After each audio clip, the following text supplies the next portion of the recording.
Back here, First Things First, Undisputed, coming up right after our show. Good morning, Jenny. What are you guys talking about today? Good morning, Jenna. Hey, guys. Both you guys have on new dresses today. Guarantee you. Both of you. Cece likes to point out when wardrobe is new dresses. You know, yeah, this is a new dress, Cece. Thank you for noticing. I'm sorry. Appreciate that. I'm going to have a great show. We have a lot to get to that has nothing to do with anything we're wearing today on Undisputed. Has Dak really been every bit as good as Patrick Mahomes? And Tom Brady's leadership skills being put to the test. Plus, Eric Dickerson is in studio with us. Undisputed coming up next. Jenna, back to you. All right, Jenny, thanks. Have a great show. Look forward to it. Time now for Say What? As LeBron James gears up for season 17, there isn't much left for the King to prepare for on the court, which means LeBron has more time to prep off the court. Say what?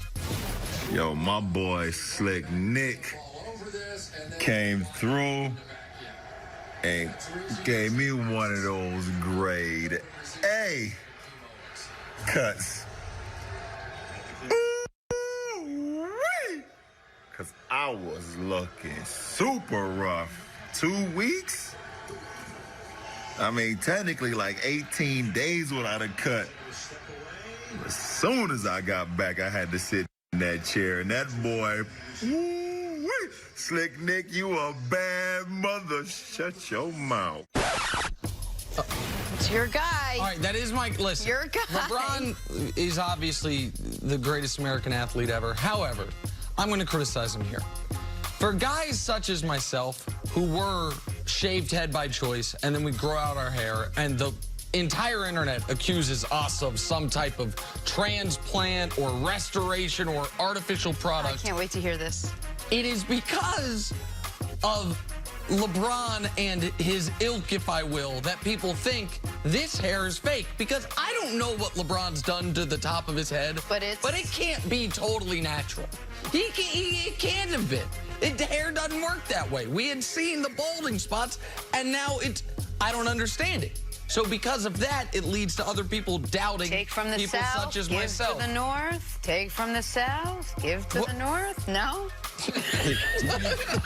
Jenna, you got folks, I've never heard their voices in this studio in the 3 years we've done this show laughing right now. Jenna, what? Take from the south, give to the north. Ulysses S. Grant over here? What are you doing? I thought I had something funny to say. No, you're not going to top that, man. Anyway. Nothing's going to trump that. What was the name of the barber? What was Slick Nick. Slick Nick. @_Slick Nick. Okay. We got jokes on there jokes on you go. jokes. What is up with my face? Why when y'all do these Photoshops, why do y'all make my face look like, I understand that actually is my face. That is your face. I know, but they could pick any facial expression they wanted. They don't have to make me looking like that Draymond with my mouth open, just staring out into a sunset or something. That's not Photoshop. That's him. That's it. Nick's like, that's my face, but... Jenna, please read that. It's just a different energy. You know, it is palpable, it's contagious, it's charismatic, and it's fun. It really is. It's been a lot of fun. So it's obviously fun to win. We hold ourselves to a high standard offensively. We got to play better, but it's fun watching those guys on defense, you know. And we got to keep picking up our load and being a little more consistent. But it is a different vibe.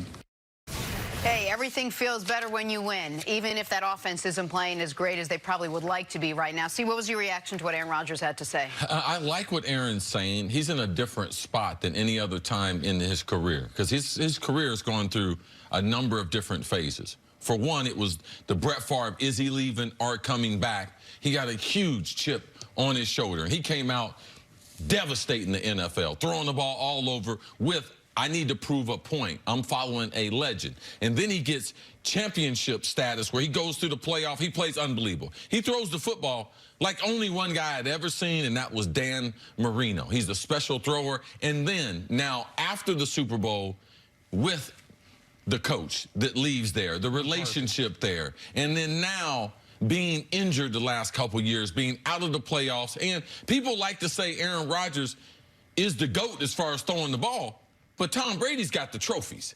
So the truth of the matter, as far as Aaron right now, I like the spot he's at. He talks about his body after 3 very tough defenses on paper, the Bears, Vikings, and the Broncos. He's very healthy. And they're relying on those defenses. I believe the overall character of this organization changed when they decided we're going to spend mega bucks this offseason on free agents. And when you do that, not only do you inherit some good football players, you inherit the personality of these players, because if you give guys guaranteed money, they don't have to change. I mean, they came into that locker room and they were able to act themselves. That's what Aaron is alluding to. This is only the second time in recent history that I've seen Green Bay have a change in culture. Number one is when free agency opened with Reggie White, they signed him and a number of other African Americans to bring them into that culture. And then now with free agency, the organization has changed, and Aaron has said, you can sense there's a little more bravado, there's a little more uptick in the locker room because they changed that culture. And it's good to hear, because if Aaron Rodgers has a defense, one time in the top 10 since he's been there, they were in the Super Bowl, won the Super Bowl in 2010. So I'm excited to see the Pack and Aaron Rodgers with a defense that's going to be elite. And you mentioned free agency. Reggie White opened free agency for the entire NFL, and the Packers, unbeknownst or without reason, really almost closed free agency right then.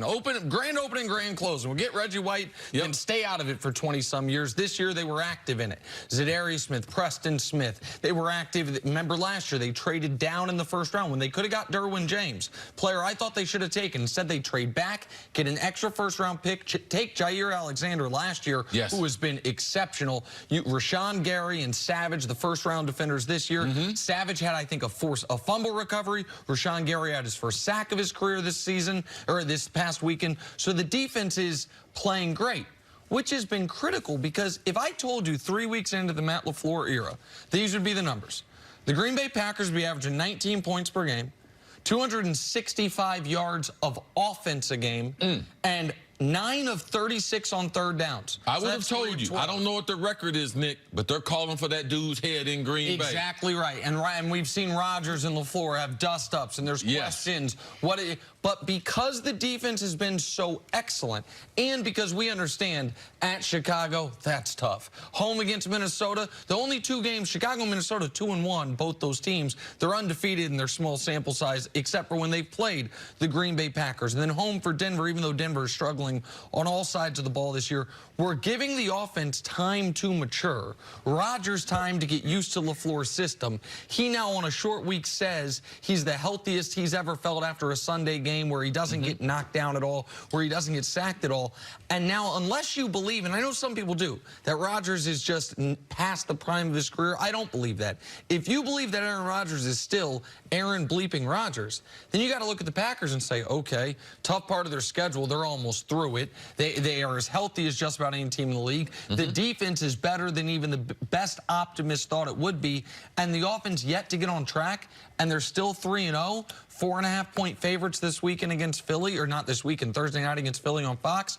All of that speaks to this team being able not only have a top 10 defense for the first time in forever, how about have home field go through Green Bay for the first time in forever since, I think it would have been since the 15-1 year when Coughlin and the Giants went in there and beat them. Yeah, I don't think that decline for Aaron Rodgers is there. Since the beginning of last season, 690 pass attempts, only 2 interceptions. Yeah. I'll put that with any good defense in December, in January, in Lambeau Field, and to me, that's the way that the Packers are able to be successful. I believe Aaron Rodgers could have a breakout month with Matt LaFleur's offense. Young receiving core, too.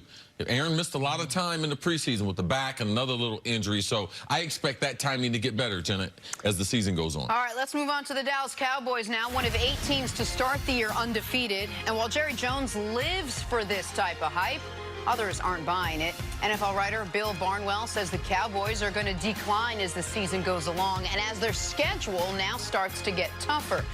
The 3 teams Dallas has already played have combined for 1 win and 8 losses.